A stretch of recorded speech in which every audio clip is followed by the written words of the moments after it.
What? People already there? Yeah.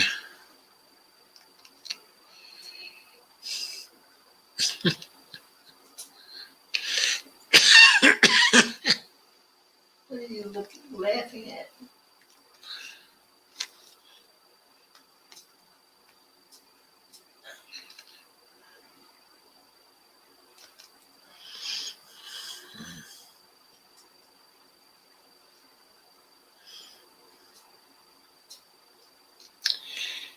Hi, folks. I am here, in case you wondered, but I'm going to take a few minutes to share on Facebook, if you will allow me. Okay, Lana, thanks for coming and thanks for sharing, especially since you're food shopping. And Dolores, thanks for being here on both YouTube and Facebook and for sharing. Okay, off to Facebook to share a little bit.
Hi there, Kay. Nice to see you.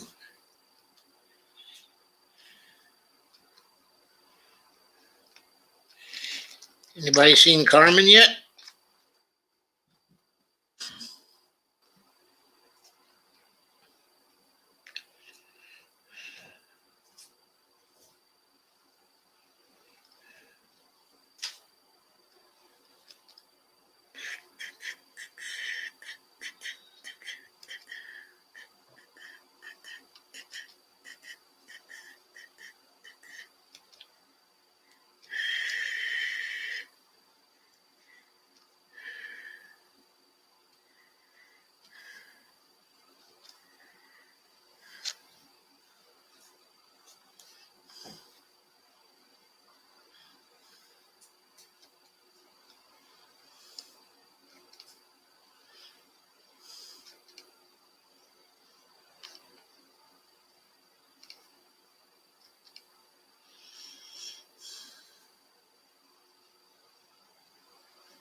Okay, folks. I'm going to stop the screen. You'll notice I have another red beret on tonight. It's pretty cool. Carmen says, hi, Bonnie and Joe, friends and guests, ready for another great live stream. Thank you all. Please share. Okay, so last night there was some news about the coin. Well, let me start at the beginning. So the Senate a few days ago made a deal, and the deal, which was implemented by a 50 to 48 vote in the Senate, let the suspension of the application of the debt limit happen, okay, until December 3rd, heading off the crisis that was supposed to be coming on October 18th. It's expected that the Treasury will be able to sell another $480 billion worth of debt instruments between now and December 3rd. So when the debt limit comes into play again, that limit will be $480 billion higher, and perhaps the Treasury will have had enough time to sell enough debt instruments that there may not even be a crisis on December 3rd. Some people are saying will even be able to get through February. So that might be that situation, or it might be very serious on December 3rd, which is also the date when they have to vote on the operations of the government next and pass a bill that's going to keep the government actually operating right after Thanksgiving and as we get close to Christmas. So what they did once again was to kick the can down the road and not solve these particular problems. Now, the House hasn't passed the new debt limit bill yet, but it's expected to do so. But expected to do so by a close vote because the Democrats don't have much majority in the House, as you know. And Carmen Renas says, I am here, Joe. I may not comment much. Having migraines all day. Yes, nice beret. You look good in hats after all. Does Bonnie have a new one too? Yeah, 4 to 4 rather. Well, we happen to have about 4 to fool around with. But the reason being that Laura was just extremely kind to us when the time came for us to get red berets. So we actually have 4. There are 2 we haven't yet tried out here because they're, I think, more for cold weather, a little more for cold weather. So here we go. Steve Gonzo says, shared because you wouldn't like Joe Ferrigno Firestone when he's mad. Hook.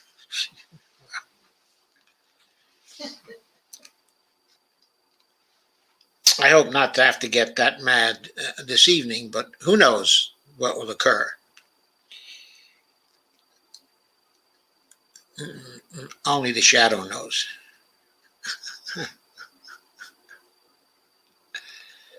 That joke really dates me, right? Anyway, Carmen says, Laura's golden. I saw a beautiful purple one on their FB page. Yeah, there are many different kinds that the Red Berets have been experimenting with. And there are more people than Laura who knit and crochet the berets. And of course, they are artists, so they vary in various ways. And the 2 other berets we have are also true works of art. And we actually displayed them when we first got them, but we'll do so again at some other point. Anyway, 2 important videos surfaced last night. The first one was, I'm going to share the screen for this one.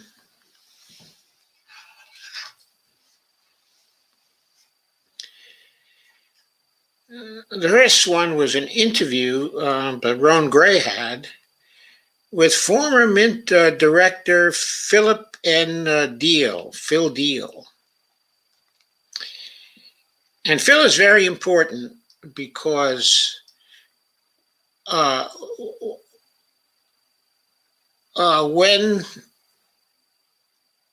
the currency law of 1995 was passed, while the leader in Congress on the legislation was committee chair Mike Castle of Delaware, the person who actually did much of the drafting of the bill was Phil Deal. He was working very closely with Castle at the time. They had a relationship which was very good, even though Phil Deal was a Democrat and Castle was a Republican. Now, Phil Deal was a Clinton Democrat, so he was, kind of entrepreneurial. And he was trying to place the Mint on a firm financial footing that would allow it essentially to operate in a similar way to the Federal Reserve, in a very independent way, because it would be able to produce enough in seigniorage. Well, Phil Deal was trying to arrange it in such a way that it would be able to produce enough in seigniorage, so it wouldn't have to have an appropriation from the Congress again. That was the objective, and Phil Deal did accomplish that objective. Anyway, what I'm sharing with you right now, is a video. I'm sorry, I got to stop sharing this. I thought I did, but I make sure everything is working copaesthetically here. I'm a little confused about what's happening. Let me share the screen with the proper file.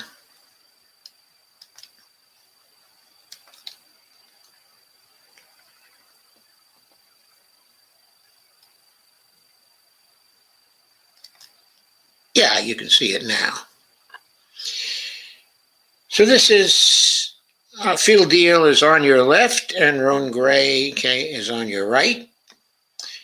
Ron and he had a fascinating conversation as to how the coin law came to be and what the interests and the objectives of the Mint actually were. And he exposed the thinking of Mike Castle and himself in trying to get the law passed. As is made clear in this particular video, and I'll play some of it here rather briefly.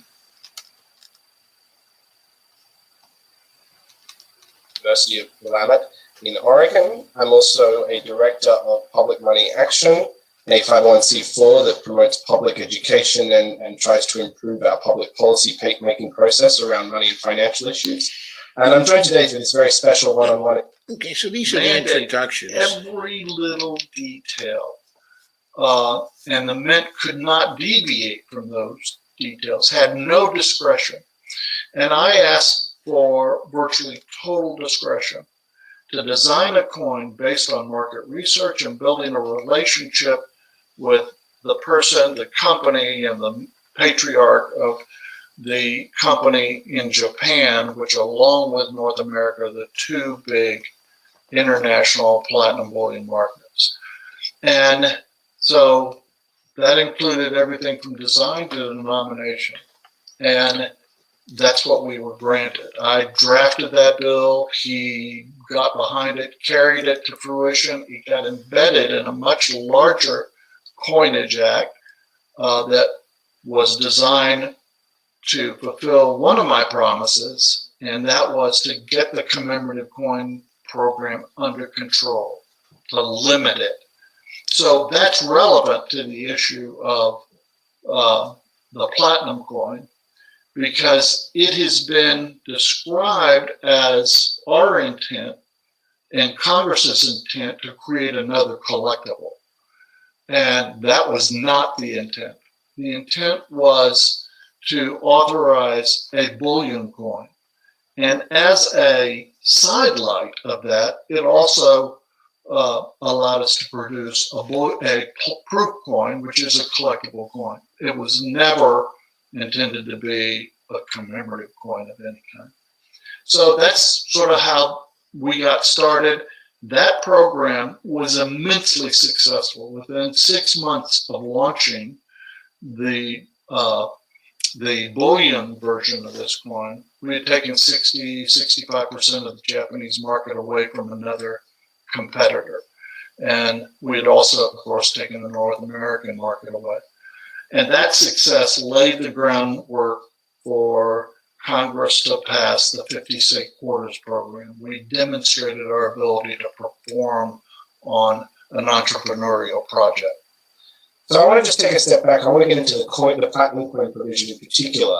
But two things that you mentioned were interesting to me. One is you were talking about the idea that Congress had previously micromanaged all of these different coin programs, and you wanted more discretion. One of the things that I traced out in my research on this issue was that if you look at the debt ceiling, before the debt ceiling existed, Congress would micromanage the issuance of Treasury debt. You have to issue this amount of this kind of duration for this spending program and this amount for this program, etc. In the early 20th century, that became increasingly unwieldy as the government got bigger, and one of the goals of the original debt ceiling, if not the primary goal, was to give more discretion to the Treasury to choose how to finance, right? You tell us how much to spend, and we will work out how to do it. In fact, I think it was Secretary Mellon in the 30s said, we should have complete discretion, using similar words to you, in what kinds of securities we issue and what denominations to meet our needs. Get Congress out of it entirely. And it seems like there's that trend in general as the government gets bigger and more complicated to put more discretion onto the executive branch, not to make the important political decisions, but to execute on the sort of priorities and commitments. And it seems to me that's kind of consistent with that. There's a sort of parallel there with you getting more of that discretion within the Mint sort of authority, the way that the Bureau of Debt Management or Office of Debt Management would have done with Treasury securities. Yes. Yeah, that's exactly right. And there's another element to this, and that is that Congress has delegated more authority to the executive branch as it has become more politicized over decades. And a great example of that is the base closure commissions, in which, because it is so politicized in terms of who are the winners and losers, that Congress had in the past was paralyzed in its ability to make the Defense Department more efficient by closing down bases that had outlived their usefulness. And so what did it do? It turned over to the executive branch a process by which it presented a package of bases to be closed and consolidated. And then that package went to Congress, and they could vote it up or down. They could not amend that package whatsoever. So basically what Congress did was say, put these handcuffs on us, and then just give us a simple option. That's also what they did with that whole commemorative coin program. I basically put together a base closure commission for these coins so that there was a committee that was formed that would make recommendations to Congress, and congressmen would make recommendations to us, but they didn't have to say no. They could say, oh, the executive branch committee over here, they said no, sorry. Mm-hmm. And you can see a clear parallel with the debt ceiling today, where everybody knows it needs to be increased or abolished, but nobody wants to take political responsibility. And so for the executive branch to step into the breach and say, look, we're going to do what everybody knows needs to be done, but maybe politically unpalatable, And that might be to use authority that you've clearly given us, in ways that maybe you want to be able to say, hey, we didn't want this. And that's useful political theater because you can distance yourself a little bit, but it allows us to keep doing what needs to be done. And that is part of the magic of the tritium dollar coin. Is it depoliticizes the whole issue. After you bite the bullet or bite the coin and do it, it takes that issue out of the hands of Congress. Everybody is off the hook, and except the Secretary of Treasury and the President. And actually, I think what happens right now, what is happening is the $1 trillion coin and also the 14th Amendment serve as a fail-safe. Yes. On the coin. So everybody can play games with the politics of this, knowing that in the end that there are outs to this, and to sort of settle markets down as they pretend to approach this disaster of the economic collapse of default. And I think that's part of what has happened this week when all of a sudden, Senator McConnell decides that, let's put this off because there were escape hatches. There were other things that were going on too, like, the Department of Defense intervened. We need to keep the lights on. This is a national security we need issue. To pay our people. Yeah. And so there were other things at play too, but the timing of the article that was written by Felix Salmon that said, that quoted me saying, the Treasury Department Can be done in hours. Yeah, can produce this coin overnight virtually if they set up a couple of ducks in order. And that's the first time I don't think that ever been said. No, it hadn't. And it got tremendous play. Of course, as you know, Drudge put it at the top of their page and front page, and then gave a spin to the title that suggested it was they're going to do it. Yeah, they're doing it right now. So hyperbole helped bring it further into reality. Yes, yeah. It certainly blew up the whole story. Yeah, and I want to just take a step back also, because we were just talking about, taking this out, depoliticizing this. But of course, this isn't about depoliticizing the budget itself. This isn't about depoliticizing spending itself. That's still an incredibly political process. In fact, maybe the central political process for Congress. This is just about honoring that spending once it's already being committed, and not saying we're going to ignore Congress or we're going to go back on our debts and things. And I just want to sort of connect that, because one other thing you haven't mentioned yet about your legacy, and correct me if I'm wrong about the timing of this, but my understanding is you were also Mint director when the Mint really sort of separated its own budget from the rest of Treasury and became a non-appropriated fund instrumentality, which means essentially that it funds itself through its own operations. The CFPB does this with fines, other agencies do this with fines, the Fed does it with its own money creation powers, but you essentially sort of elevated the Mint back up to an equal status with the Fed in terms of being kind of off balance sheet from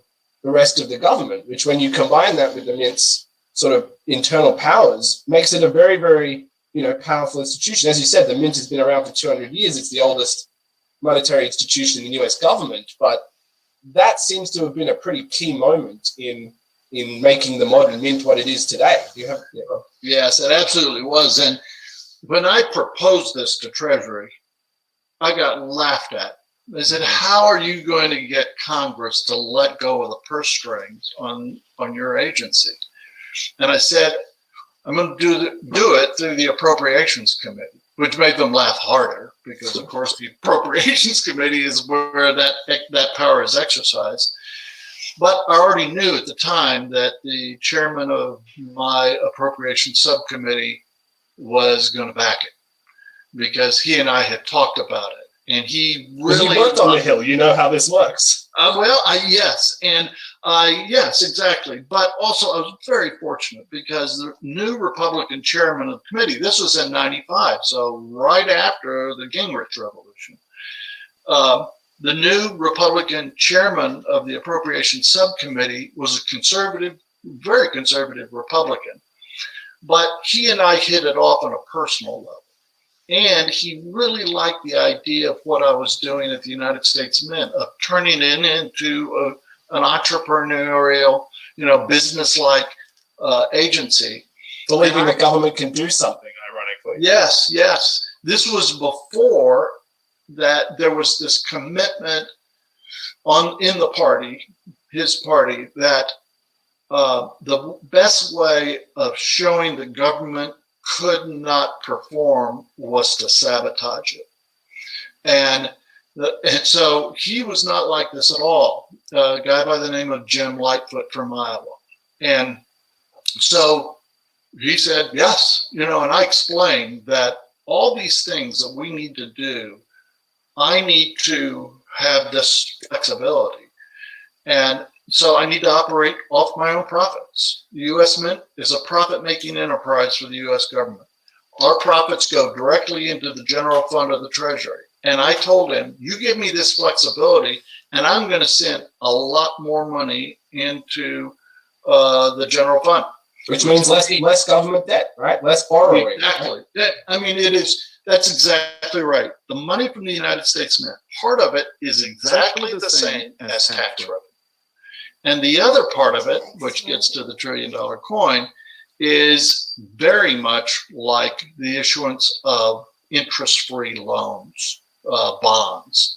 So the combination of that, really was compelling to him. He carried the legislation. Not only did we get completely off the appropriations process, but we also got, the federal procurement regulations were lifted from us.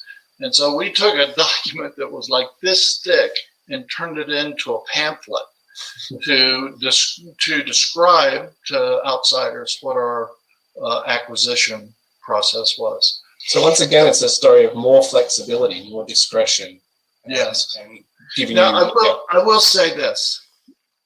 Later on, Okay, so this is too long to go through, but the impression I want to leave with you is that but this video is how the Mint came to be a business which was self-supporting, and the role of coin seigniorage was critical in making it a self-supporting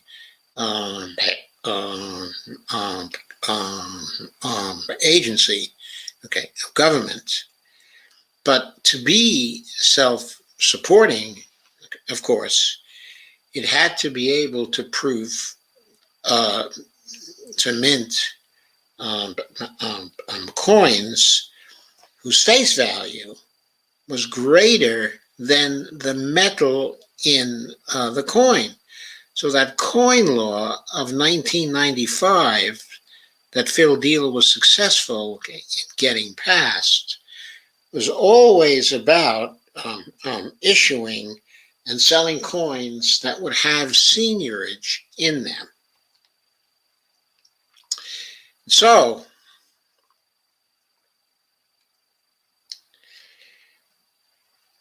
the key thing there, is that that was true of all the coins that were authorized by the coin law of 1995, or was it 1996? I forget when they completed it. That also included section 5112,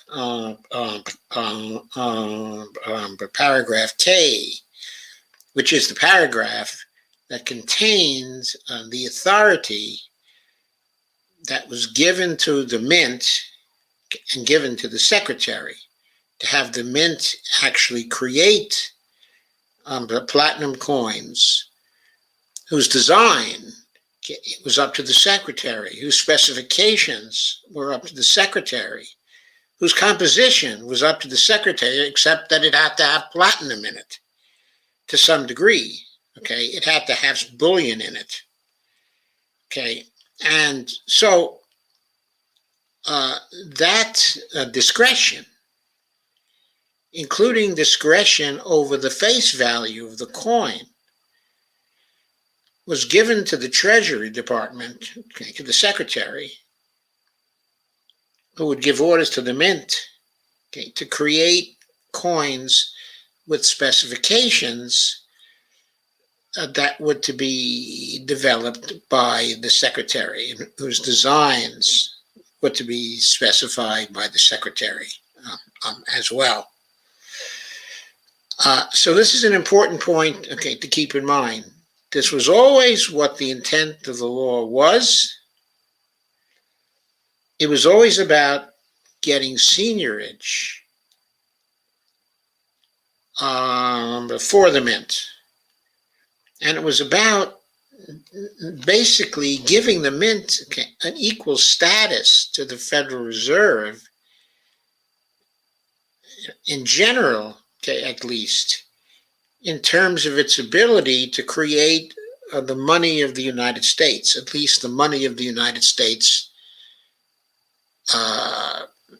in the form, okay, of coins. The concept was that the Federal Reserve had the authority to create the reserves and the authority to issue the paper currency. But the Treasury and the Mint were to have the authority of creating the coins. Now, this is, of course, a much longer video than I've had the time to play. But this is the thrust of it. What's established here by Rowan is that the intent of the people who passed the coin law was to deliver this very wide-ranging authority to the mint to create these special coins that would bring in the seigniorage. Now, they may not have explicitly envisioned or mentioned, okay, in terms of the law, that these platinum coins could be $1 trillion or $100 trillion or, or whatever. But they still wrote that law and specified that language so as to give the mint that kind of discretion, unlimited discretion. And you heard Field Deal mention that that's what they wanted in this coin law. That's what they were aiming at. So that was part of the intent of the law. Now, I'll come back and talk about Field Deal, okay, a little later. But I want to briefly go to the second of the videos that appeared last night. That was very important. And that second video was actually by Graham Elwood. Okay, Graham interviewed Jeff Epstein last night. As you know, Jeff was with me just a couple of days back, actually twice last week. And he had a very long discussion with Graham Elwood. Let's see where we can find the part where it actually relates to the platinum coin. Let me see if I can find it for you. So that's bad. That's essentially what it implies. And I'm obviously not, you're not saying that, but that's essentially what it implies. It matters what that spending is on, who that spending is for, what the spending is not being done for, who that spending is not being. This isn't my area of expertise, but we're seeing supply chain problems. I mean, just outside of the port of LA and Long Beach, we've got They're holding on to their privilege. I have my house. I have my health care. I have my, oh, I love my politician who keeps saying that he wants health care for the poor, but I don't push him on it, because if I push him on it, then in order to, like, if they're, whatever, if they do some service, there's no service that needs to raise their prices so much. We allow those prices in some cases. Check that out. Ladies and gentlemen, my name is Graham Eld. You are watching The Political Vigilante. I'm joined by the host of the Activist MMT podcast, Jeff Epstein. Jeff, always great to have you back on the show. We were just talking about the debt ceiling and inflation, but you wanted to come on the show to talk about this issue that's going on with Mint the Coin. And first of all, explain to us what this is and how it's being used and or manipulated. Sure. Okay. So I've always known about the debt ceiling and Mint the Coin, not too much, but some. And then I spoke to someone on Saturday and I crammed for speaking with him. Podcast by George. Ron introduced me to him. Speaking of which, I have MMT Mondays every month with Ron Placone. Next one is this Monday. Come and join us. We're talking about the debt ceiling. Okay. So I crammed for this interview on Saturday. And I looked more into the debt ceiling and more into Mint the Coin. I am now completely blown away by Mint the Coin. And Mint the Coin and the debt ceiling cannot be separated. They just can't. They are completely, Mint the Coin is so important. First, for the debt ceiling, and second, for way bigger than that. So Mint the Coin is a law. And I have a post, which if you consider maybe putting the link into these videos, to those two posts, there is a link to the law. A federal law was passed during the Clinton administration that says the Mint can create a commemorative coin. The purpose of the law was to create a commemorative coin, just a tchotchke. And Carlos Mucha, a lawyer, discovered that this coin could be used to completely get around the debt ceiling. So again, national debt is completely different than personal debt. In the other video, we talked about that. National debt, some government created money, is also accompanied by debt. Okay, so you notice there that what Jeff said is that the law was about creating coins that were commemorative, but collectibles essentially. But what Phil Deal was saying in the previous video I showed you, it was that it was never the purpose of this coin, of this law, to facilitate commemorative coins, but rather to produce coins that would be bought in the open market and that would produce seigniorage for the mint. So Phil Deal is giving a different account of the purpose of the law. And of course, he was on the inside and he's telling us the intent, okay, was actually different. Okay, that's fine. But simply keep this in mind as Jeff goes on, okay, with his exposition. Notice I didn't say is debt. It's accompanied by debt. Bank money is debt. A bank loan is debt. It's inseparable characteristic. Can't be separated. In the national context, some money is accompanied by debt. Bond sales. So when the government creates money, we spoke about this last year, how the Treasury, all the rigmarole of how spending actually occurs. So when government creates money, sometimes it is accompanied by the creation of debt, bond sales. Sometimes it's not. A coin, when you create a platinum coin, any coin, penny, it is not accompanied by bond sales of the same amount. So the coin, the platinum coin, can be created and not increase the national debt, which is good from the point of view of taking away the excuse of debt scaremongers, of we can't do the spending because of the debt. We can't balloon the debt. We can't violate the debt ceiling. We found a way that is legal and available right now that the president can do by merely deciding to do it. All he has to do is appoint a Treasury Secretary that commits to doing it. They can create a coin that is not accompanied by debt for $1 trillion, whatever.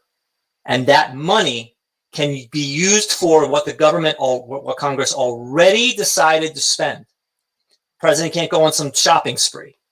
But what he can do is pay for what Congress already appropriated.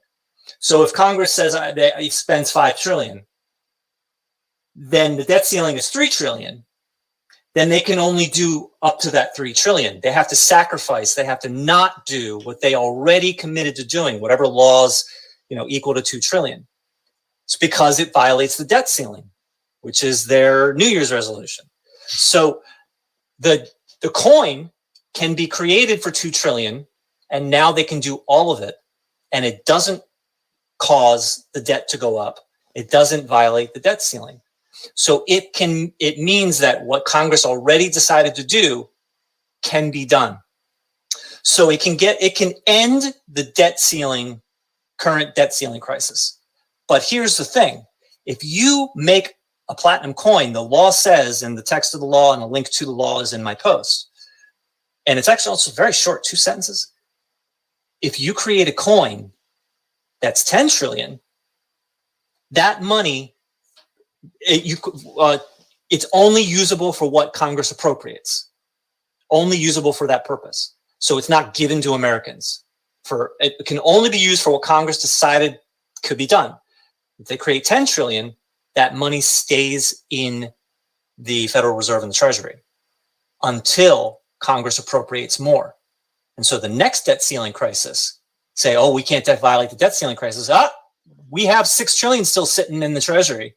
We can use that. It doesn't accumulate debt. We can spend it right now. So everyone who says up until that point, we can't do X for poor people because we'll violate the debt ceiling, because it will balloon the debt. No, it won't, because we have 6 trillion sitting in the bank for the coin that we made last year. If they make it 100 trillion or a quadrillion, and there is no limit, there's no limit in the law. It's up to the discretion of the Treasury Secretary, who is appointed by the president. They make it 100 trillion or a quadrillion. According to Joe Firestone, who is the author of, actually helped me last year, ramp up for our talk last year. He's the author of the only book on the mint, the coin, and the debt ceiling, the only full-length book. According to Joe Firestone, if we create a coin for a quadrillion or 100 trillion, it will be a revolution because it will permanently end debt scaremongering. Permanently. And a president can do it by merely deciding to do it. So hypothetically, if we had a MMT-friendly president on the first day in office, he can appoint a Treasury Secretary that creates a septillion, octillion platinum coin, and then never again will Joe Manchin or Sinema, whatever her name is, could ever again say, we have to reduce spending because it will inflate the debt. That's done. It's done. And so what it does, for me personally, as someone learning this stuff, it illuminates the true nature of government spending and the true difference between national debt and personal debt. Personal debt is an inherent characteristic of a bank loan. National debt is a choice. They choose to have debt because some money is accompanied by debt and some money is not. So that means that they choose some to be accompanied by debt, some to not. So why do they choose that?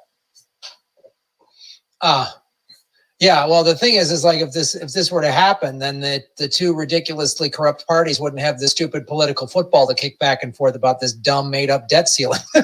Biden doesn't do it. Biden's not doing it. And arguably it's really his constitutional duty to fulfill the wishes of Congress by the laws that have been passed already. So he is deliberately not taking the only legal option that he has at his disposal, which he could do at a moment's notice. And what are they choosing instead? To threaten default, to threaten a government shutdown, which would cause real world suffering for millions of people. Real world suffering. The government shuts down, millions of government employees don't make their salary, and millions more don't get the services that they would get from those employees. So instead of doing implementing a law that he could do by just deciding to do it and eliminating all this entire problem, they are playing with millions of lives. Yeah, not to mention, I mean, that is a complete house of cards if they didn't do that. It's not just, I mean, veterans benefits, it's all these employees then couldn't pay their bills and they wouldn't be spending that money in the economy and all this awful stuff would happen. So just the justice system. Right. I mean, to some extent, the military, obviously they're going to fund the military, but I mean, millions of things. The government does things for us, not to mention that they lavish, the petroleum, the industry, the billionaires. I mean, they don't want this to happen either. Mm-hmm. Obviously, they don't want this to happen because they won't get, the free market. Oh yeah, free market where the fossil fuel industry gets $11 million a minute, I think. Yeah, no, I think they want the debt ceiling to not be violated either. Well, this is fantastic. I mean, this is like kind of another eye-opening conversation to have with this mint coin. I wasn't aware of this. I had no idea. I had no idea. I mean, I knew it was very interesting, but I had no idea. I knew, it could end the debt ceiling. Wow, that's amazing. Oh, it could end austerity politics forever. Boom! I just discovered this on Thursday. I can't believe it. So in my post, which I think is a good summary, it links to Joe's book on the topic, and it links to a legal analysis, a 70-page legal analysis by Rowan Gray. Excellent sources if you really want to learn more about this stuff. Tell us the author and the name of the book again. So my post, which thank you for putting a link in the show notes, my post, and in my post there is a link to a full-length book by Joe Firestone that is on the deficit and mint the coin. He goes really deep. It's a full-length book. And then there's also a 2020 legal analysis, a paper by Rowan Gray. It's not hard to read, which is basically, it is very complimentary to the book. They both just go into why mint the coin is everything that I say it is, and also all of the arguments against it. They go into every single one and show exactly why that's not the case. And the guy who wrote the law, the former mint secretary, whatever you call it, the mint director, who wrote the law in 1996, I think it was, is documented on a website that's linked in my post, is documented to say, oh yeah, this is totally, I didn't realize that this is what it could be used for, but this could absolutely be used for this purpose. Wow. Because there's another book that somebody just mentioned. I've been sent a copy. I haven't read it yet, but the Deficit Myth by Dr. Stephanie Kelton. Oh, of course. Oh, yeah. It doesn't relate to mint the coin, but that's really important background for all of this stuff. Mm. If you want the specific title of the book, it's just find it in just a moment. Full length. Yeah, here it is. It is called Fixing the Debt Without Breaking America. Joe Firestone. Yeah, but there's a link in my post. There's a bunch of resources at the bottom. But this is mind-blowing, not just because it could end austerity politics. It has been a milestone in my own understanding of how things work. Mm-hmm. It just makes it crystal clear that national debt is a choice. Personal debt is not a choice for us. It really illuminates the true nature of what it means for the government to spend, which is exactly the conversation that we had last year. I glossed over in our conversation from last year, I glossed over the bond sales, but I just skipped over that step. Okay, so that's enough for now. I want to underline the importance of those two videos. Okay, they are in the description. One is extremely good on the history and also on the technical questions. The other is just right out front there with the political meaning of it all. Okay, that's the Jeff Epstein conversation with Graham Elwood. And so those are two important things that appeared last night. But after it appeared that the debt ceiling crisis was settled for the time being, okay, until December. Okay, now I want to get into something that I wrote back in January 25th, 2013. And let me share that with you now. That post was written at the New Economic Perspectives site, which used to be the leading site for MMT in North America, the MMT Center. It was at the time that I wrote this, on January 25th, 2013. And the title, which you should be seeing right now, is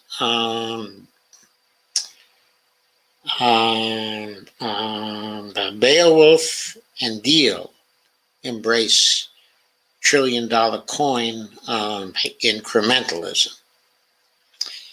This describes a wonderful discussion thread that was going on at the Monetary Realism site. I don't think that site is there anymore. After a very good post by Beowulf,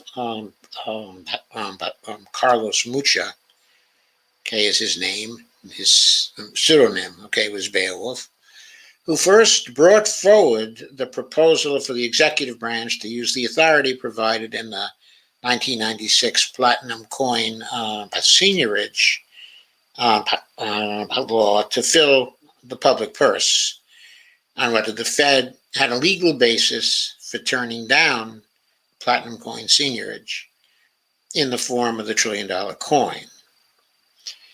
I said, I'll leave the legal discussion for another blog post since I agree with Bio on those questions, and also need to review some legal arguments against the TDC by some by George Washington University professors, which, by the way, okay, I did this in my Fixing the Debt book.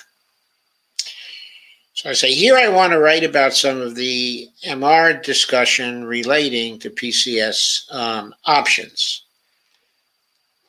platinum coin seigniorage options. At that time, I was thinking in terms of a $60 trillion coin, and I explained why the 60T coin was needed. And I say, the Beowulf addresses himself to my call for high-value platinum coin seigniorage, HVPCS, using a 60T coin in this way. Once you blow past the size of the public debt, is there a reason to go right to 60T? You need to ease into something that's such a break from current practices. Even a $1 trillion coin is too big to be practical. Of course, like Mike said, once you think it, you can't unthink it. But Mike here is Mike Sankoski, okay, who was a regular on the MR site.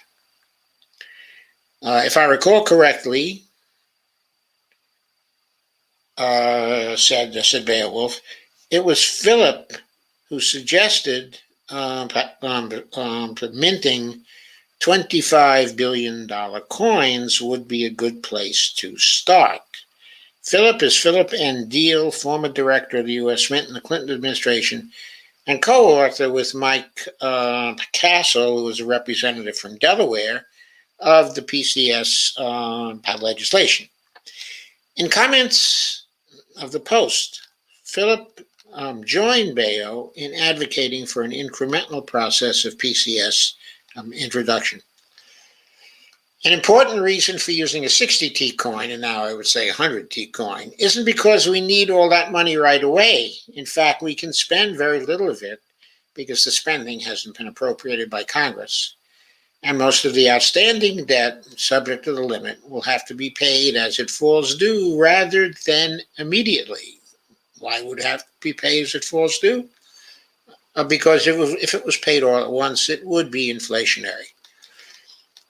I go on. Still, we need the 60T coin to be minted because A, the coin legislation may be repealed at any time by people who don't want seigniorage to be an alternative to taxing or borrowing. But once the 60T coin is minted, the cow would be out of the barn, and the proceeds would last 15 to 25 years, by which time we'd have a chance to get political acceptance for reorganizing the Fed under Treasury and ending its existence as a politically unaccountable agency dominated by private banks and Wall Street. And B, the seigniorage from a 60T coin would serve as a potent symbol of the truth that the federal government can never involuntarily run out of money. This is one of the central ideas of MMT that the public needs to accept routinely to understand that the government budget isn't like their household budget. C, the mere presence of the 60T in the public purse makes clear that the claim of those favoring austerity, that we can't afford to enable full employment or to pass Medicare for all or to build our infrastructure or do 101 other things that need doing are false.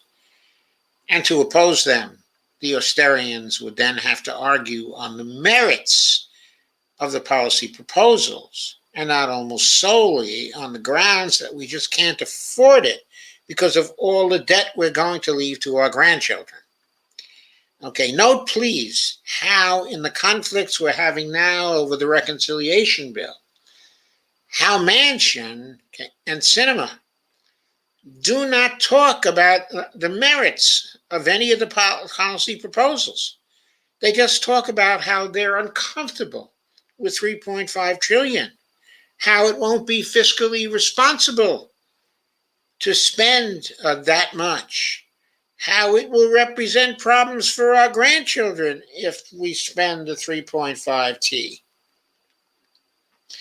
But they never argue on the merits of the specific policy proposals that are in that particular bill. They never want to argue on the merits of the tax credits for family, the expansions, of Medicare for older people, the educational aspects of the bill, the climate aspects of the bill. They never want to talk about any of the specifics of the bill to argue on the merits of the policy proposal. If the 100T coin was minted and the proceeds placed in the public purse, the whole debate would be different, because they couldn't just stand there and say, we can't afford it. D, the presence of the 100T, the 60T, in the public purse would be a positive enabler of the progressive legislation, creating benefits that people want now, but Austerians say we can't pass because we can't afford it. The old argument, you can't have nice things because we can't afford it. And then next, getting into the idea of easing into platinum coin seigniorage and being practical. Bayo also says we have to ease into something that is such a break with current practices. But I ask, why? Are current practices so beneficial to us that we want to preserve them as much as possible? Haven't they been a critical part of a public financing system that's been failing us for a long time now in enabling us to do what must be done to create full employment and various other elements of public purpose that would create a better life for Americans? Haven't they failed us in a very critical way by creating such complexity in public financing that the public can see that federal debt, quote, debt is not debt, unquote, and instead are easily fooled into believing that we can, quote, run out of money, unquote, and can't afford to pass progressive economic legislation. Bayo knows what the answers to these questions are, and he must also know that our current procedures for financing deficit spending are poison to progressives and to the need to fulfill public purpose and to the American people. The only people who really like them are people who directly benefit from the system of issuing debt instruments. These procedures are not something we should want to conserve for another moment because they do not benefit the 99%.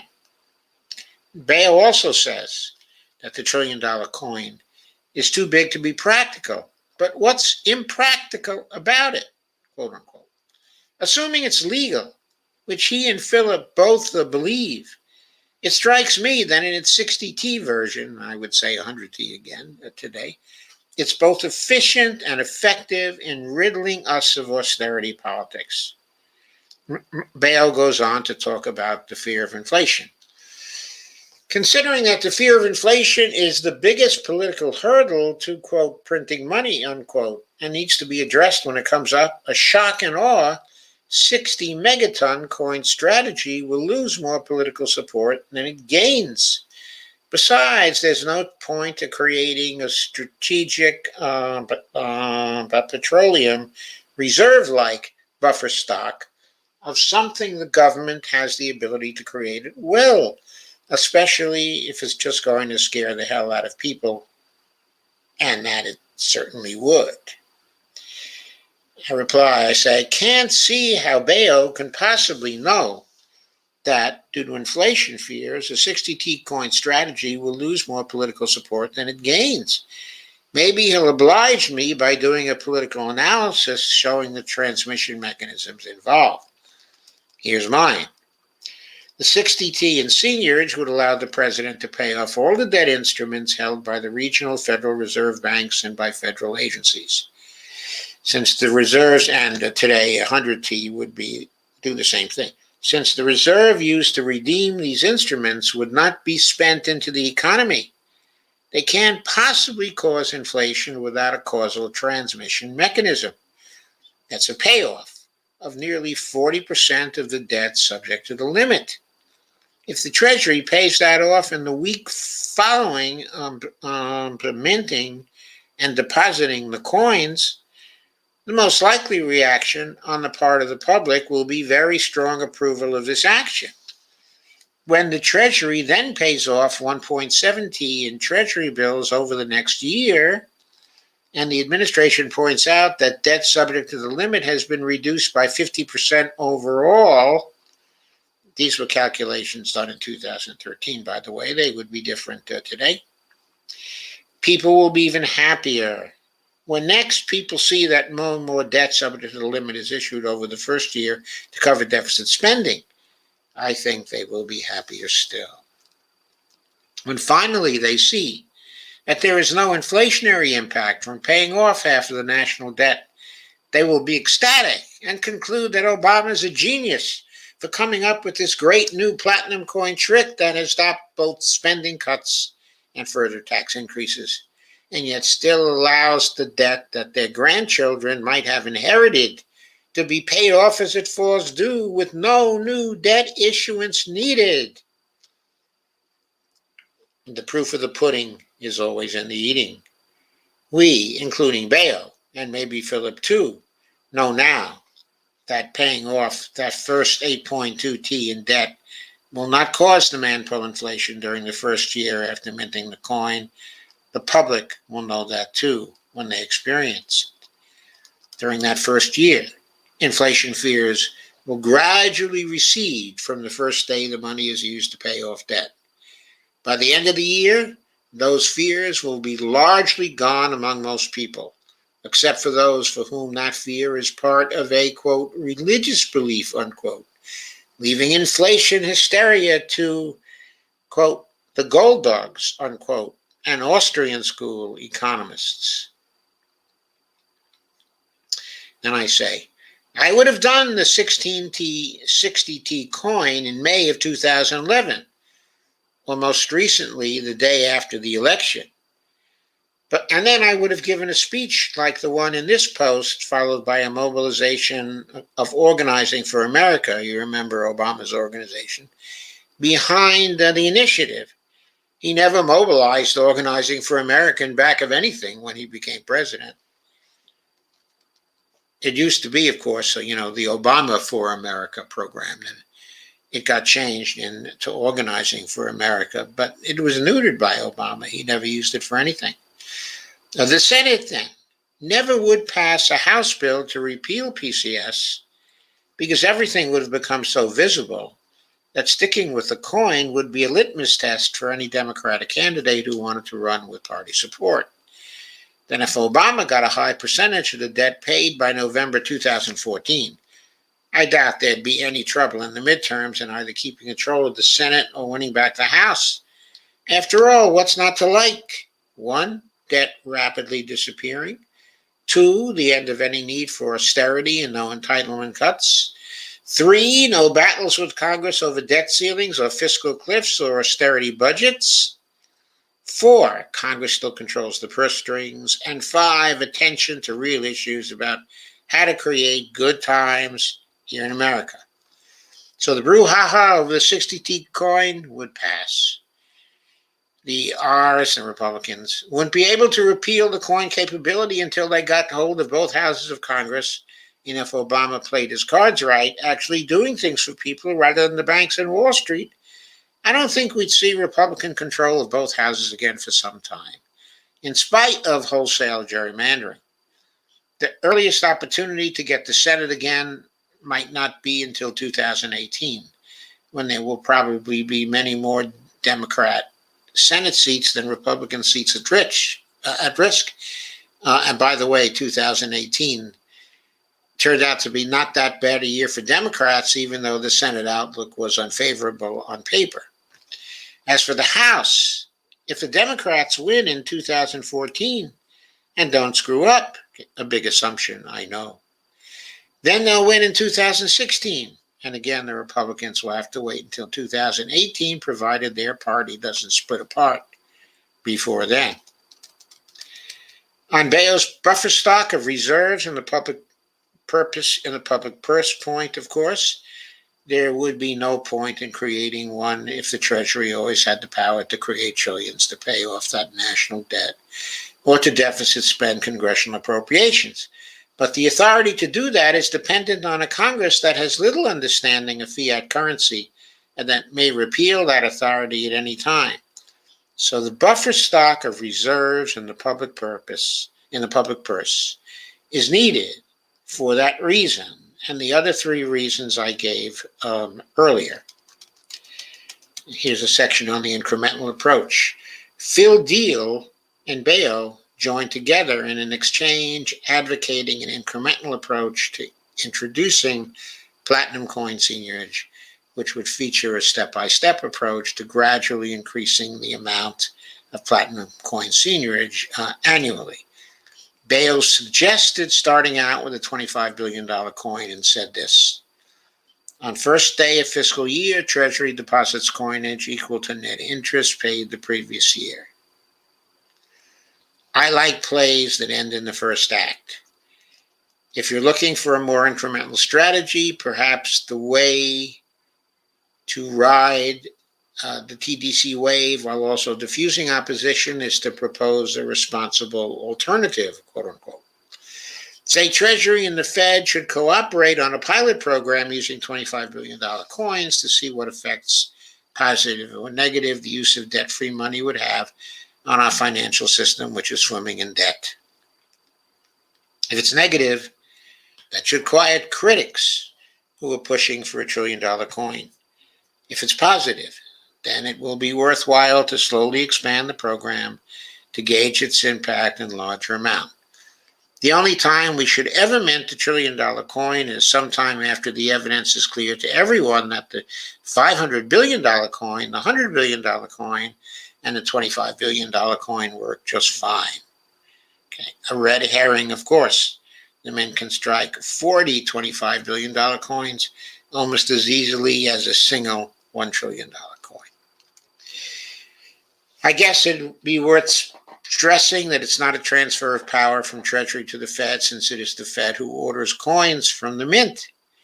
You could call the article "Beating $1 trillion coins into plowshares," can a political weapon be converted into a useful monetary policy tool? I say, I think BO meant to say a transfer of power from the Fed to the Treasury just above. I still think he meant that. Phil Deal added this to the case for the incremental approach. Bayo, I like the step-by-step approach, but I'd go faster and with a specific target in mind, like increments of at least 50 billion a year to reach the goal of covering the annual carrying cost of the debt. I figured that with the debt continuing to rise and interest rates also rising, it would take, say, 10 years before HVCS, high value coin seigniorage, is covering the full annual interest on the debt. Let's say that it's 500 billion a year. At that point, we'd be minting a $500 billion coin every year to continue covering the annual interest on the debt. Is that correct? Then Phil goes on, a slow ramp up like this would not only alleviate fears over the inflationary effect of HVPCS, assuming are right, that there won't be any, it would also make plain its significance as a way of relieving the zero-sum game of budgetary politics. The constituency will form inside and outside Congress to continue or even accelerate the pace HVCS is ramped up in order to ease the squeeze on the rest of the budget as entitlement and other spending increases. Also, wouldn't we expect interest rates to fall from what they would otherwise have been if Treasury was no longer competing in credit markets? And wouldn't we expect tax revenue to rise if there were fewer tax-free bonds in the marketplace? If I'm correct on this, it seems like HVCS would develop a powerful public constituency for the lower interest rates it would bring. What's wrong with this picture? It seems too good to be true. Where's the downside, the trade-offs? The HVCS acronym means high value coin seigniorage and is intended to refer to all kinds with face values in the millions, billions, or trillions. Here's another contribution from Bayo supporting the incremental approach in the context of a comparison with HVPCS, which refers to platinum coins with face values of 30 trillion or more, using this scenario. Philip was once chief of staff to Treasury Secretary Lord Benson. Imagine if Philip presented him as policy options. One, $1 trillion coin against the Fed's wishes. A $60 trillion coin also against the Fed's wishes. A joint Treasury Fed pilot program beginning with the $25 billion coin or whatever face value the secretary was comfortable with. Maybe it starts with a $1 billion coin. Does anyone really think Lloyd Benson or any Treasury Secretary would take a screw the flight simulator? Let's see us try this in a real plane attitude, quote unquote. So that's the case for the incremental approach, which I've tried to present fairly and in its strongest possible light. So now we get to answering Philip's question about the downside. Here's the downside of the incremental approach. First, if an upside of the $60 trillion coin is an option, is that its implementation through a lightning strike, to quote Philip, eliminates the chance for its opponents to mobilize against it until after it's a fait accompli, and also removes the efficacy of any movement towards repeal before repeal no longer matters. Then the opposite is true of the incremental option. Bayo and Philip envision years, perhaps a decade, of ramping up until coin seigniorage is making an appreciable impact on the conditions underlying the drive towards austerity. I guess I have to add at this point, we don't have a decade, but going on. During that time, surely a very well-funded and powerful opposition to deficit spending and debt instrument payoff will form and do everything it can to repeal the platinum coin law. And they will be able to mobilize and work against the coin before it has had a chance to solve any problems or do any good. before, in other words, the coin can get enough love from the broader public to ensure that the capability won't be repealed. Philip points out correctly, I think, that during the PCS ramp-up, the coin, if left in place as a capability, would develop a powerful constituency of its own, both in and out of Congress. This is true. But at 25 or 50 billion per year in PCS value, can enough people grow to love its impact to counterbalance an all-out propaganda and political campaign by Wall Street, the Fed, and right-wing Austerians like the Koch brothers? I seriously doubt it. They will see the threat from the coin, probably have already seen it, judging from the reaction to it at the AEI, the American Enterprise Institute. They will try to get rid of it soon at the very first opportunity.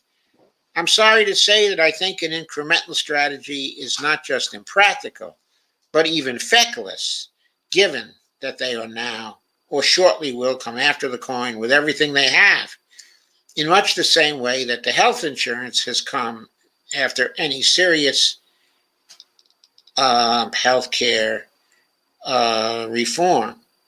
So, incrementalism in applying coin seigniorage will only lead to its repeal before its own constituency is powerful enough to protect it.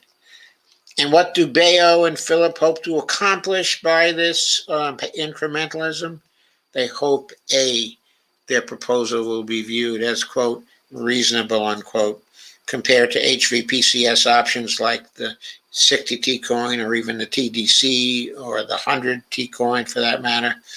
B, to calm inflation fears by minting coins with values low enough they cannot possibly trigger inflation, and then increase face values gradually till over a period of years the fear of inflation is calmed and people are ready to consider really serious uses of platinum coin seigniorage. And 3, to show people more and more positive impacts of the coin so that they build a more and more powerful constituency as time goes on. So when it comes down to it, they want incrementalism to mollify people against the coin enough that they will be allowed, quote, a seat at the table, unquote, and taken seriously by their opponents. They also want it because they care a lot about calming inflation fears, and they also care about having a general consensus about using the coin before they, quote, go big, unquote, with the coin. The problem with this approach is that people who want the fire sector defended from the coin and its lessons about fiat money will never give them a seat at the table, have no incentive to do anything but discredit and ridicule them, and won't be convinced about the low likelihood of inflation from PCS because they have a vested interest in continuing to claim and or believe that the coin is inflationary. Even those among them who come to believe it isn't inflationary, who still oppose it on grounds that it is, because they won't consider the advantages and disadvantages of the coin in good faith. But in addition to these problems, there is still the more serious problem that an incremental approach taking a decade to implement has various serious likely costs. Apart from the possibility of losing the capability for PCS, there are also unemployed, partly employed, uninsured sick people, ill-educated young people, and people whose careers and social mobility are heavily impacted by the refusal to use the full power and potential of high-value platinum coin seigniorage when it is available for use. Bayo and Philip are in effect suggesting that the underlying conditions supporting supporting austerity politics remain out there for perhaps a decade or more, when the president has the power to eliminate it now, because they want to calm fears, get a seat at the table, and have consensus before they go ahead with platinum coin seigniorage in a big way. Is this really a serious proposal when we look at the full political context we face? Is it actually practical, or does it just avoid facing the most important problem we need PCS to solve for more than a decade? Well, I think the answer was obvious in 2013. It's even more obvious now in 2021. We cannot do incremental. We cannot wait a decade. Not now, with the fate of the earth hanging in the balance. Quote, first do no harm is a great maxim. A maxim. But when excessive caution and waiting have the very high cost just mentioned, then we have to weigh those already experienced and continuing costs of not minting a 60T coin, I should have said 100T coin, against the potential cost and very low likelihood of inflation resulting from it filling the purse and getting used only to pay down debt and cover congressional deficit appropriations. I've done the inflation analysis, and I've been unable to find any causal transmission mechanism directly from PCS to demand pull inflation. I invite Bayo, Philip, or anyone else to critique my analysis and show me where I've made a mistake. There's a link in there. You can see the blue on the screen to an inflation analysis I did in one of my blogs, which in turn was based on a blog by Scott Fulweiler on coin seigniorage and inflation. Very good blog, I might add. Of course, demand pull inflation can result if Congress appropriates too much deficit spending. But that would happen whether seigniorage or treasury securities or both are used alongside deficit spending. So before we so easily propose and decide to follow an incremental PCS strategy, perhaps its proponents ought to make clear the causal mechanisms they see that are at least likely to cause inflation, actually minimally likely to cause inflation, beyond the inflation from deficit spending accompanied by debt issuance. Until that's done, I don't think the incremental PCS proposal can be considered a serious one. Second, let's look at Bayo's three options in the Lloyd Benson type of scenario. I think the president does one or two if he wants to start a long political struggle that he may very well lose, or if he wants to engage in kabuki. But if he wants to destroy the foundation of austerity politics, then he will select 3 or maybe 100T coin because it's more powerful as a meme, because those alternatives will actually do the job.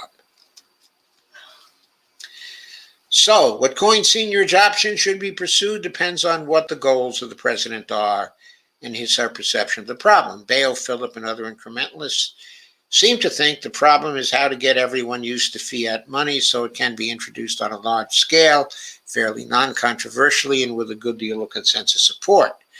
They think we can afford to wait for that result for a decade, and then it will be worth waiting for. I, on the other hand, think the problem is how to destroy the political power of the Austerians now so we can build a more equal and prosperous economy and society. The incremental approach could well leave us with austerity, a stagnant economy, and growing inequality for a decade or more.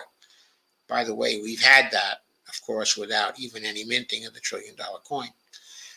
I don't think we have that much time left, I said then, and I think now, before our society sees its democracy extinguished by a soft, but nevertheless totalitarian plutocracy. Which, by the way, that's going on with one party right now, the party in power right now. And we voted them in power because we were afraid that the party that is now out of power would extinguish democracy with a hard but totalitarian plutocracy. Anyway, I say, that is much too high a price to pay for the benefits of the patient, careful, and experimental introduction of platinum coin seigniorage that Beowulf, Phil Deal, and others who like the incremental approach have in mind. But incrementalism is always favored by the very serious people of the VSP as the practical alternative. but all too often it is impractical in the highest sense of the term because it simply will not work. So that was something I wrote, was it 8 years ago or a little more than 8 years? It was the beginning of 2013, January 25th, I believe. So it is 8.5 years ago now. But still pretty timely and current, I think, today. So I wanted to give you that, okay, to think about and to note that Phil Deal is back in the debate. The question did not come up, okay, in Rowan's conversation with Phil, okay, the question of do you favor, okay, an incremental approach to the $1 trillion coin, or do you favor going big with $1 trillion coins? Phil may have changed his mind since then. I don't know. Time is short. He, like all the rest of us, must realize that time is short. So I don't know what he thinks now. But then he was an incrementalist when it came to the platinum coin. Carlos Mucha, the person who first proposed the platinum coin, was also an incrementalist back then. Now, I tagged Phil when I announced this stream, okay, on Twitter, and I tagged Carlos Mucha as well, and Rowan Gray as well, because I mentioned them all, okay, in this video. Anyway, if they take the trouble to see it, maybe they'll answer the question on Twitter, and we'll find out where they stand when it comes to high-value platinum coin seigniorage. At this point, okay, I do not know. So let me go back to your comments. Of course, I am very clear that I am for platinum coin seigniorage. I outlined that before in some of the live streams, okay, that I've done. Carmen says, the variations is what makes the berets so special. Carmen says, by Rowan is a historical wizard. If you ever want to learn a lot, listen to him. He's very good at the historical background. He's very good at the legal background, okay, in legal case as well. And he's very good on the logic of the platinum coin. Obviously, I do differ with him on some of the political aspects. Steve Gonzo said, he's been his own Twitter storm lately. Yes, he's been doing a lot of tweet storms. Carmen says, why take away markets from competitors if the U.S. is monetarily sovereign? And Carmen says, so Deal is on board with doing away with the debt deficit fear porn. Oh, yes, he's always been against that.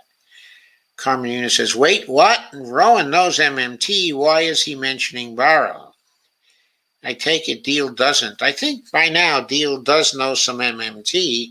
It was introduced to him during the debates in 2012, 2013. So I think he does know it. I don't think that he has studied it much.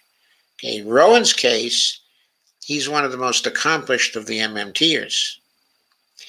Carmen says, the coin law, that puts a different spin on the matter. Sandy says, hello, shared. And Laura says, hi, Sandy. Sandy says, hello, Kay. Laura says, hello, all. Sandy says, hi, Dolores. Laura says, shared on Facebook groups as well as YouTube, link to Twitter. Thank you, Laura. And Sandy Deck says, hi, Laura. Carmen says, Jeff is fantastic. Jeff was very good in that piece. But with Graham Elwood, wasn't he? Mary says, damn it, this is BS. Dems have some power McConnell used to have. Now they're just being goddamn worthless. Well, they've been being goddamn worthless for years and years and years. In case you hadn't noticed, they blew many, many golden opportunities in 2009 and 2010. They practically turned the country over to the Republicans during that period of time. In fact, if the Republicans hadn't been so horrible in the candidates they ran, they would have long since taken over the whole government. And they probably would have won in 2016 without Trump. Carmen says, Graham got his aha MMT light bulb moment via Jeff. Seemed that he did, but I think that Graham has had a number of MMT light bulb movements because Jeff's been talking to him for a long time. Carmen says, the coin would be the great equalizer, infinity coin. I don't think they could actually do infinity on the coin. I think they'd have to specify some number, okay, or other, maybe denumerable infinity. Maybe that would work. Carmen says, government does things for us. Crumbs compared to what they do for corporations and industry. Hashtag mint the coin. Sandy says, I hope your book sales go way up, Joe. I doubt that they will, Sandy, because number one, people don't read books anymore. Number two,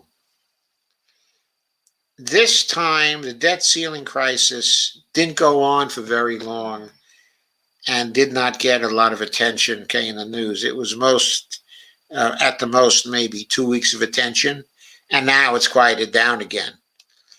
So people may just now be discovering my book and think, oh, it's gone away. I don't have any reason to read it now. So I don't expect a heck of a lot of sales. I was actually, with the 2012 to 2013 crisis, at that point, I got the idea, it was time to do the book. So I released the book in March of 2013. But then it was all over then too.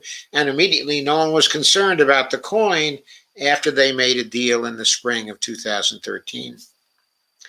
It's really amazing. Something goes out of the headlines and people don't think about it anymore. There was a crisis, a debt ceiling crisis in 2011. And right after they made a deal on August 3rd, concern for it just went away. Nobody thought about it again until another crisis was threatened in the fall of 2012. For over a year, people didn't even think about it. No articles were written about it. Then suddenly the articles started appearing, I think, in November of 2012. And it was like people just looked at the drafts for articles back in 2011 and warmed them over for 2012 that they learned nothing in the intermediate time. I wrote my first 60T coin thing in early August of 2011. And very few people read it. I blogged about it a few more times. Again, very few people read it. Carmen says, man, Biden better get a whiff or we'll have stinking fascism in 22-24. Trump will thin skin is killing it, in Iowa. I know. Lana says, Rowan is brilliant. Also very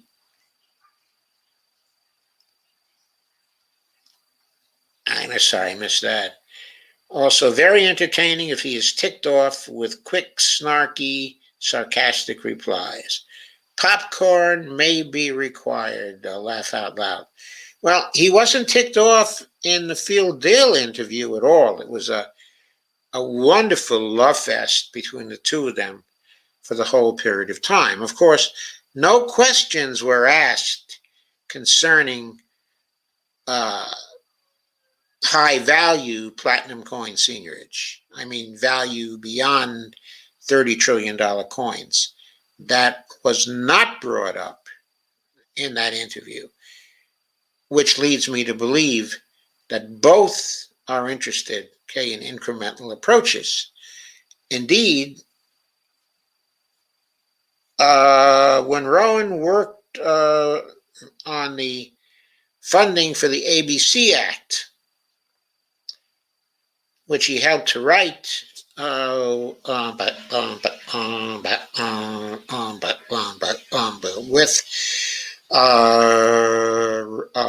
Rashida Tlaib,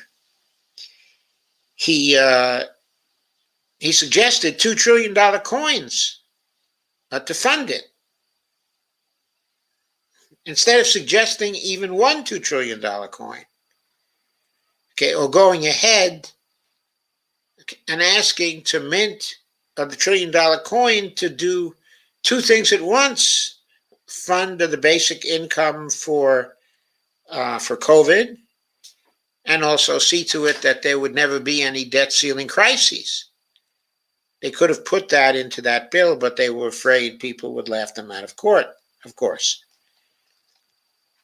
And Lana says, can't believe I'm seeing Trump stuff again so soon. Ugh. And Carmen says, can't sleep on Adolf, Lana. Lana says, Carmen, I'm sticking my tongue out to you. Haha.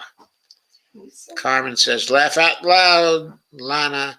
I'm stinking my tongue out at Citolini. And then she says, sticking. And Lana says, yes, Carmen, this keyboard makes me nuts. Steve Gonzo says they still think that Trump with JFK Jr., Trump with JFK Jr. are getting reinstated in October now. Donald J. Trump says he's never conceded at a rally. He may never conceded, but he lost nevertheless. Lana says, Steve groan. Carmen Yuna says, well, perhaps start reading your books on this live stream like you did the deficit myth. Actually, Laura Fielding is reading my Fixing the Debt book, Carmen. She's been reading it chapter by chapter, I guess for about a week now. And I hear that she'll soon be coming in with another installment in which she reads another chapter or two of my book. Carmen says, yeah, Rohan didn't mention that. I wondered about that too in the interview. Yeah, he did not mention that, did he? Didn't want to bring up the subject. Didn't want to risk looking silly. Didn't want to suggest the solution to the debt ceiling crisis we need. You know, the solution that is also the solution to the austerity crisis. So, folks, that's what I have for tonight. I'm glad you're here. Thanks for coming. Thanks for staying. I know this one was a little drier than the interviews that I've been having with the Red Berets people. I understand these financial aspects are not so exciting, maybe, but maybe when the light bulb goes on to you and you realize that the size of the platinum coin, austerity, okay, is an issue with the size of the platinum coin. Maybe when that light bulb goes on for you, as it did for Jeff Epstein, okay, and Graham Elwood, maybe these types of live streams will be more exciting. Anyway, Lana says, yes, I caught a few of Laura's readings. It's very good because I don't have time to read. Excellent information. Laura says, thank you and good night, everyone.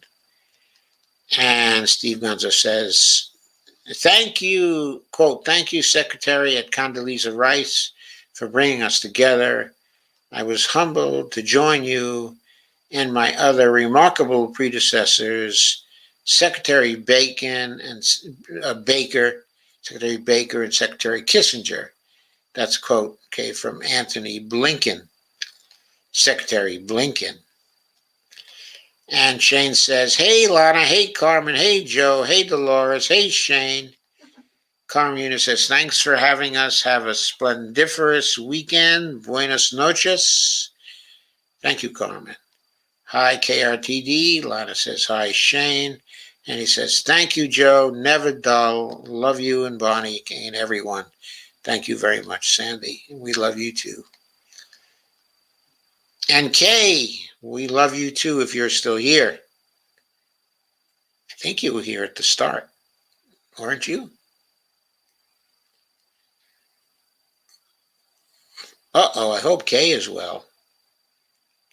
I don't see her here tonight. It's very rare when she misses a live stream. So I hope that she's well.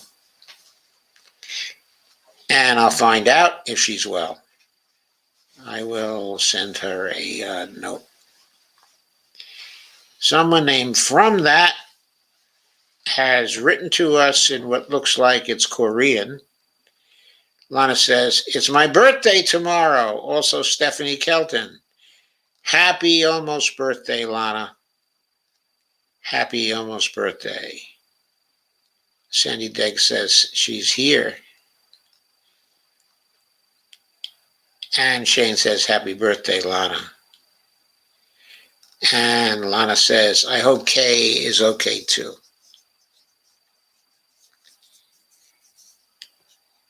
And Sandy says, happy birthday. And From That, send some friendly icons, but I can't translate the Korean. And Lana says, thank you. And Shane says, who is From That? Sandy says, Kay is here. And Carmen says, woohoo, happy cake day, Lana, and many more.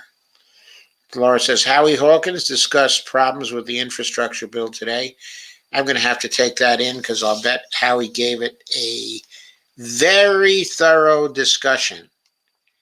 And I know about some of those problems, but I'm sure I haven't gone as deeply into it as Howie because there were lots of giveaways in that bill. There was a long article by Matt Stoller, okay, about that also. So Lana says, appreciated. From That says, I'm sorry, if I use a translator, the interpretation is weird. Well, thank you, From That. I hope you enjoyed that. Everybody, have a great weekend. I'm going to end the stream now. Have a great weekend, and I'll see you again on Tuesday. I hope very much to get my taxes done this weekend. And a few more comments. Carmen says, hearing warplanes overhead. Uh-oh. And Shane says, Howie's been doing some interesting streams lately. Yes, he has. Lana says, supposed to go to the interactive Van Gogh visit tomorrow with my son. I'll bet that's going to be great.